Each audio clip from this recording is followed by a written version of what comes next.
Hi, and welcome to Lift Kits and Coffee. My name's Chris, and on today's little video, what we're going to do is I have new springs and new shocks, all from Freedom Off-Road that arrived this week.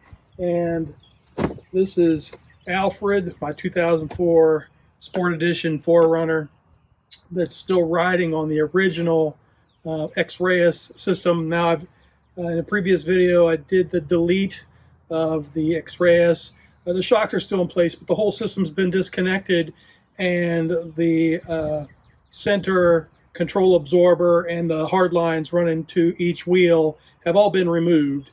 You can check out that video if you're curious about doing that yourself or learning more about that. But step number 2, I guess, will be to replace the shocks and the springs on the back of Alfred.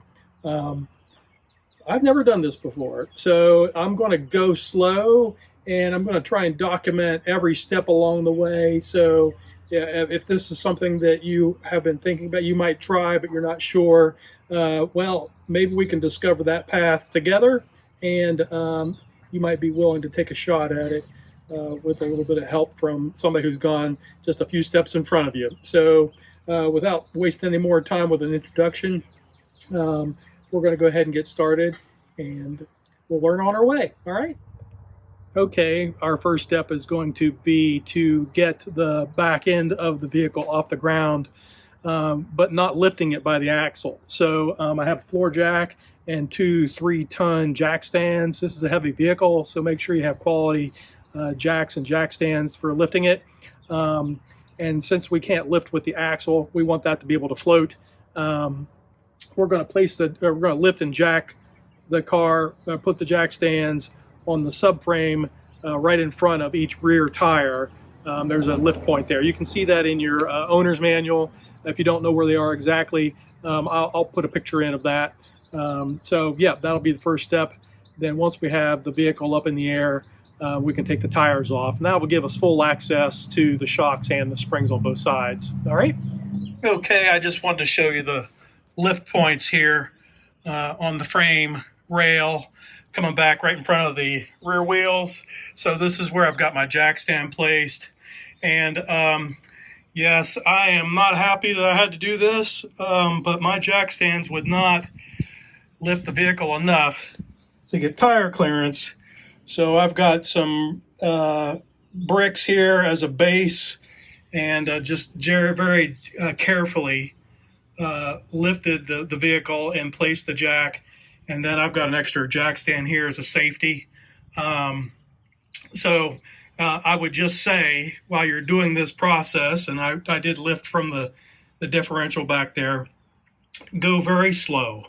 There's no reason to hurry on this step. A mistake here may mean that you pay dearly. So and if you've got better equipment than I have, then that's great. If you've got access to a full lift or whatever, then of course this is not something you're going to do. But anyway, so we've got the vehicle off the ground, and now the next step is to get these tires off.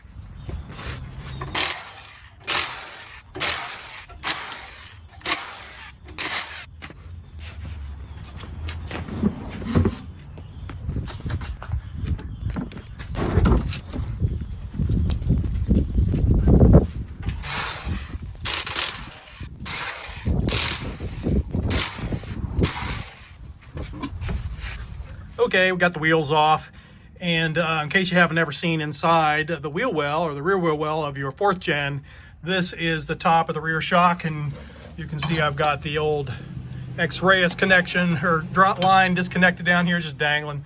So there's the top bolt we'll have to get out, and then there's the bottom one, and of course there's another nut on the other side.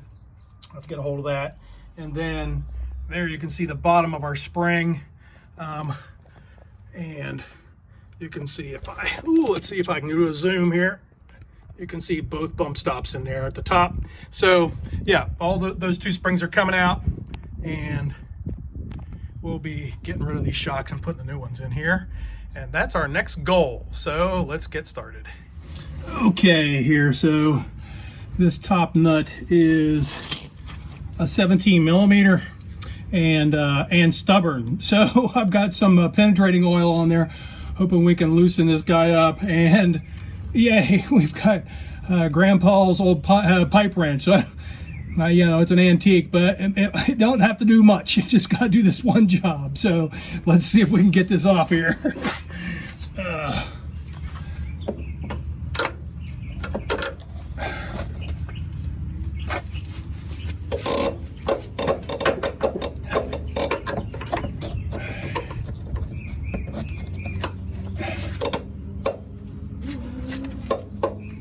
Oh yeah, we're getting it without the pipe wrench. It's on there.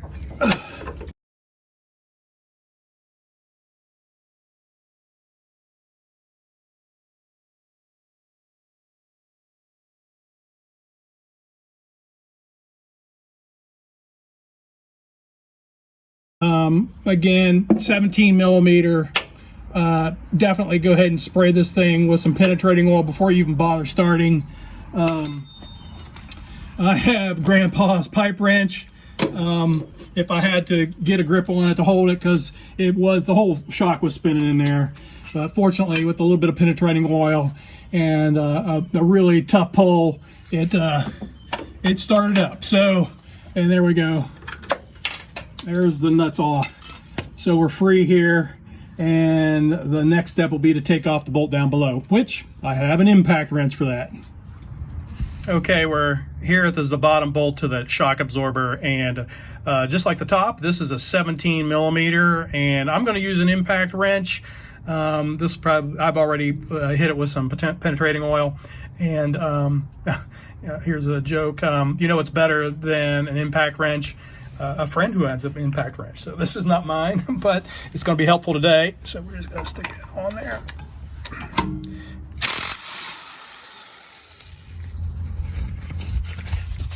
Let's see. All right, I can tell right now I need to put a bottle jack or something right here, or lift up my differential, because I can tell there's some pressure on this, and that would only make sense because we've got springs pushing down. So before I go any further, I'm going to take some weight off of this with the floor jack. Okay, so I've just added the floor jack here underneath, just to take the pressure off this bolt, and so the axle will hold position. And now we're just going to use a hammer and tap this off here.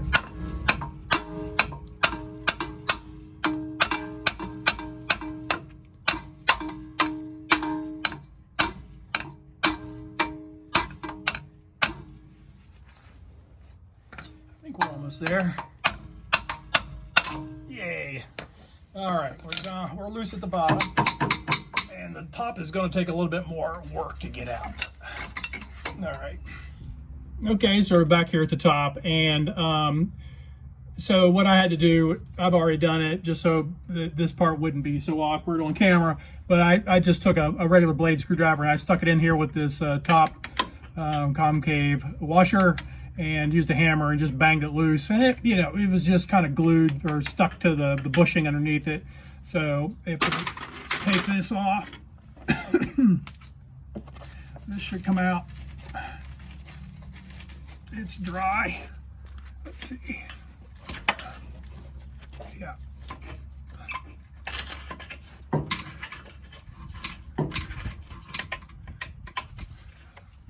Once again, this car spent most of its life in like Texas and Georgia, so it's not seen some of the hardest weather out there, of course, and I can imagine this would be a lot harder.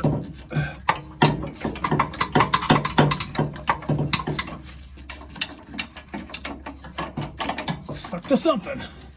Let's see here. There we go. So the shock's out. There's a little bracket here that goes like this. I'm not sure whether that needs to be part of the solution or not, but we'll take a wire brush and we'll clean up both sides of this. Oh, look. Okay, so reposition the camera here, and well, our next step is to try and get this spring out, and so I'm gonna lower this jack and take the weight off and just see what kind of extension we get there. But I have a feeling what I'll be doing is I'll be jacking up the other side, which will force this side to come down. And if it doesn't create enough space here, I can put a bottle jack that I have borrowed between here and this little stop and actually open this side up a little more. And that should allow me, since I'm doing this all by myself, to put a spring in there. The new springs are 2-inch lift, so they're a little taller than this one. So let's let this jack down, see what we get out of that. I'm gonna move this back a little bit more so you get the whole view.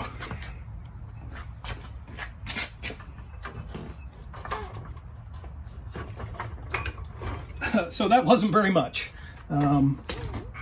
So I'm going to go to the other side and push up on the same spot on the other side and see if it pushes this side down. I think we're going to go right to the bottle jack plan and just create some space right here. I suppose there's probably other people who know a better way of doing this. You got to be careful. There's brake lines down here, and so we're just carefully positioning our bottle jack in here. Get it ready. And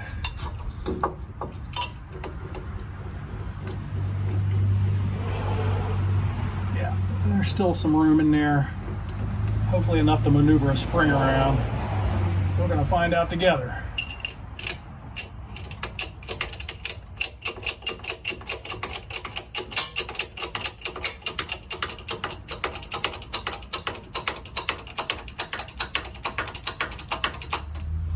Oh yeah, we're loose. I'll go ahead and make it real loose.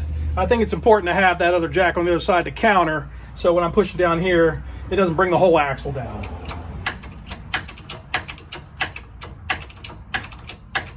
I'm gonna go ahead and try and create a lot of space in here, since I've got to get extra size in there.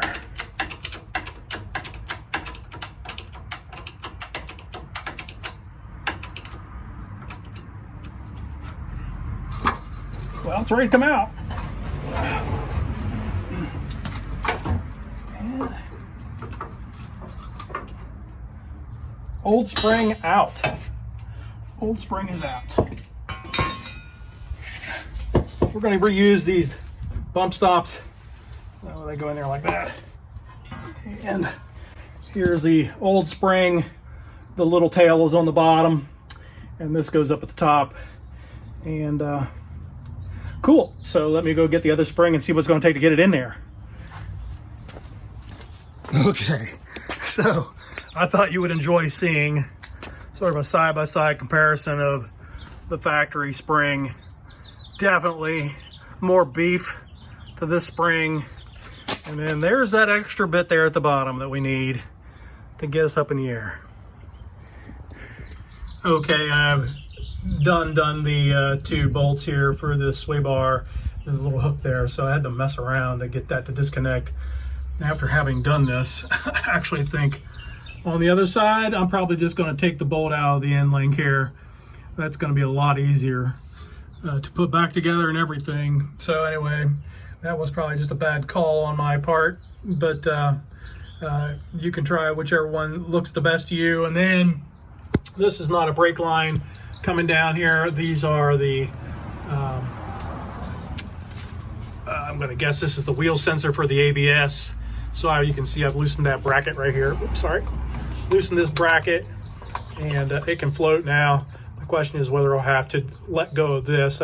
This looks like a one-use clip, so if I take it out of there, it's going to be broken. I'd like to not do that. So we're going to just carefully watch that as we press the axle down and see if we can get that spring in.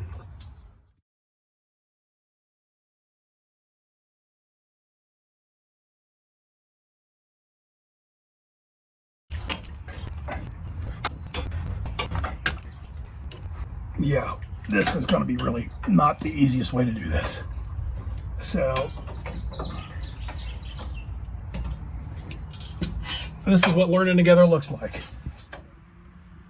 Okay, just a little bit of a fast forward because I had to fuss around here to try and get this to work. So first of all, my bottle jack wasn't high enough to push the axle down, so I had to get some blocks of wood so I could push it down far enough. And I did get the sway bar disconnected, but then it was always in the road, so I ended up loosening this nut here on the end link, and in doing so, I think I've discovered these guys need to be replaced anyway, so that may be a future fix. But I had to loosen it up so that this sway bar could move around just a little bit more. So these springs with no weight on them are 16.5 inches. So, you know, you got to open up that space to get that in there, plus a little slack. So they're in there now, or it's in there now. And I think the next step is to take the weight off this. It's not going to collapse very much because that's a beefy spring. And then we can work on getting the shock in here. And we'll have to reattach all this other stuff.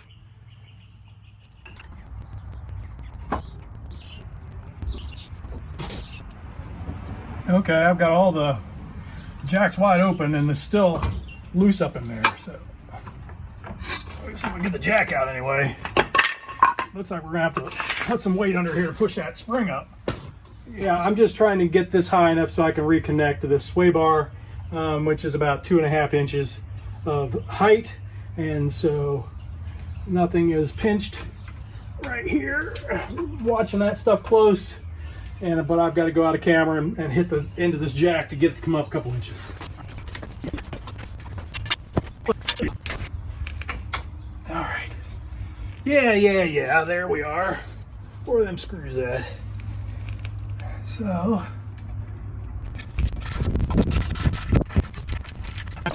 there they are, that's back on. We'll leave this loose for a minute and get that shock on there. So that's the springs in, and yeah, now we just got to put that shock on there. Okay, here's the new shock right here. I've already undid the fiberglass strap so I can work with it. But so here's the hardware kit that comes with it. You notice there's two different kinds of big washers. Here's one thicker with a little cup to it, and then, well, maybe the same thickness, but not quite as round, or not as big around, and a smaller diameter hole. I'm going to put that on the top. So the sandwich is going to go together like this. This is going to be the bottom right here. And then where this little step up is, that actually goes up in there. So I'm going to put this cup side down, and this will be put up into here, and then on the top I'll reverse, and the step up is going to be facing down into the hole, and then this other one with the cup side like this, and then the screw right here. So this is all going to be done with the camera on a tripod, but I thought you'd like to see it close up. And that screw up on the top is a 15 millimeter. All right.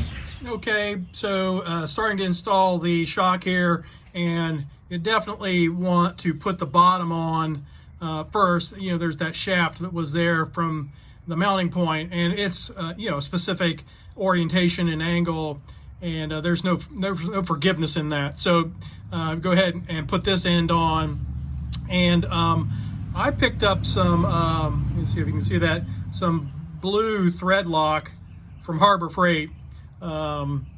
Compared to, you know, Loctite and Permatex and the other brands that are out there, this is not, I'm not sponsored by Harbor Freight, but I just found it absurd how much they charge for this stuff. So anyway, this is the blue. They actually have red if you want to use it, but you know, this is semi-permanent. I don't think we want to have to use a blowtorch to get this off or anything. So the instructions say shake it up and put one drop on the bolt and then thread it in there. So that's what we're going to do. I wouldn't want to lose this bolt going down the highway or on any trail. So there's my bolt, and we're going to put one drop right there. And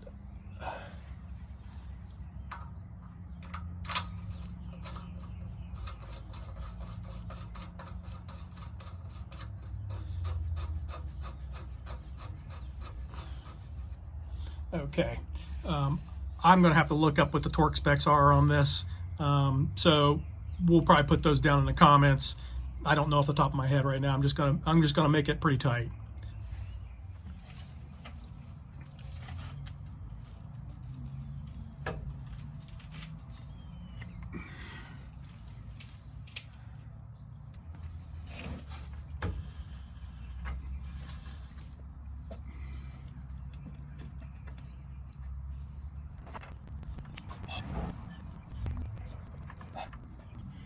I don't think I'm going to put the thread lock up here.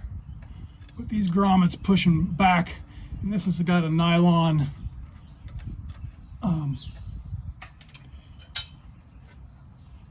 bush and whatever gasket inside it, so it's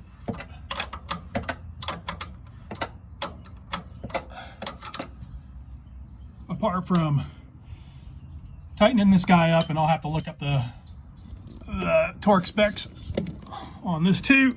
Oh, camera, hold on. So yeah, I'll tighten that up. I've got to tighten this end link back up, and I've got to put that that bracket on for the ABS sensor. And this side is done, so I think it's gonna look all right. I'm kind of excited, but it's getting towards the end of daylight here, so I'm gonna have to pick up and do the other side tomorrow. So if I'm gonna shoot along the way. If I find something new out or a better way to do something, then I'll shoot that video and we'll put it in this the finished one. So good, feeling good about it. So you can tell that I'm dressed a little differently than in the last shot, and that's because this is the next day. And it's actually about 10 degrees cooler today than it was yesterday.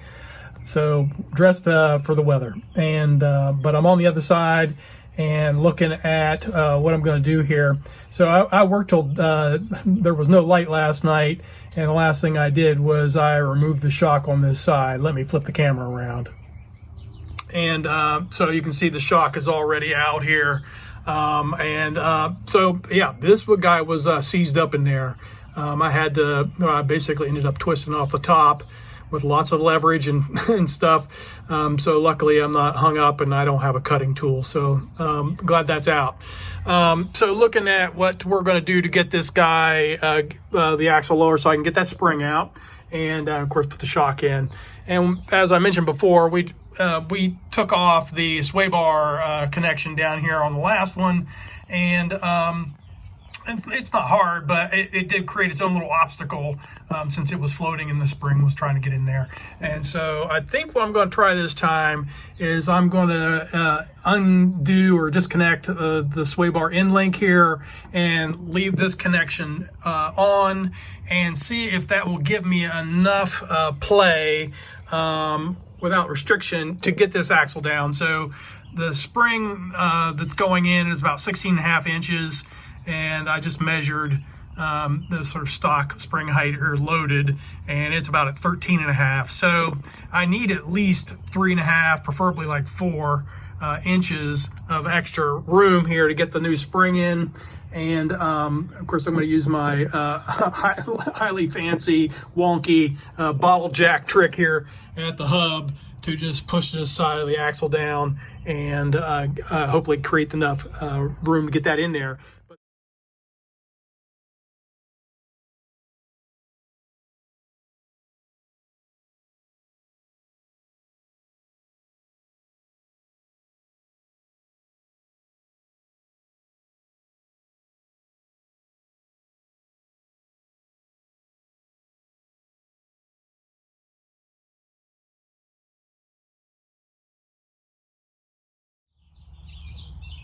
Well, I don't know whether to be proud of myself or not.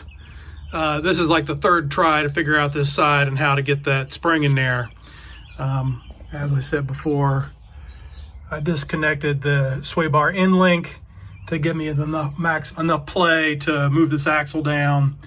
But I couldn't put the jack here where I did on the other side because the only path for me to get the spring in here, because of the gas tank, was this route right here, and so anything I put right here was an obstacle, so I had to figure out a different point. And I just used the panhard bar right there, the mounting point, and you can see my clever, or not so clever, use the boards and the bottle jack to push up right there. But to make this work and not stress out these brake lines, which I had to disconnect this bracket here. There was a bolt right here that mounts it, so I took that off so it could float up. You can see it. Oops, sorry. It floated up about 1.5 inches right here, and that gave me enough play. But every time I would pump on the bottle jack and push this side down, it would create stress on these lines. And to help relieve some of that stress, I put my floor jack back over here and would push up on this side, and that would create a little more slack that I could push down on the bottle. So yeah, it was just a careful dance of pushing this side up a little bit to get some slack here, pushing this side down, trying to get just enough space to get that spring in there with the bump stock on the top. And I finally did it. So anyway, this is probably not the best way to do it, but if you're doing this all by yourself and you're in the middle of a pandemic, I guess, and nobody's available, so this is how I did it all by myself. And so the next step is just to lower all this stuff down and fasten up that bracket, and the spring is in. That's the hard part. The shock that I put in on that other side, the process will be the same over here, so I'll just show you the end product there. Okay, so I've got the shock installed on this side as well, and so there's the finished installed look view. I've reattached the end link here and got that all set up there, and I've reattached my brake line bracket. And so yeah, the next step will be to put the wheels on, and we'll give one more view of that, and then any concluding remarks I can think of that might be of any benefit. I guess we can say goodbye to the old X-Reyes shock and springs. Definitely rusted and worn out. And hello to the Freedom Off-Road 2-inch spring lift and shocks in the back. I'll be working on the front with their same coilovers, but I haven't taken it out for a drive yet, so there's some settling that may occur during shipment. Well, that about wraps it up for this 2-day video on replacing the X-Reyes suspension on my 4th Gen 4Runner with the Freedom Off-Road replacement with 2-inch spring lift and shocks. And I would say overall, not too hard. It did take me longer than probably most people who have some experience, but this is my first time doing anything like this. And so I had to go slow and check my work and double check things. And then also I was shooting a video, so that adds about double the time. I would think that you probably could do it in 4 or 5 hours, and I probably got about 8 hours in this. I would like to invite you to check out liftkitcoffee.com. My name is Chris, and I am a coffee roaster, and that's the website where I sell coffee. And also, if you found something useful in this video and you'd like to like the video or subscribe or ring the bell, I appreciate any of that. And if you got some suggestions that other people might read in the comments for how you would have done it different or other things like that, then go ahead and add those there. I know I made mistakes and that there are definitely better ways to do certain parts. And if this is something you're going to do to your vehicle, I would recommend you go watch a couple other videos on the subject and just take all those things with you into the work. But anyway, I hope you enjoyed this and found something in it, and everybody have a great day.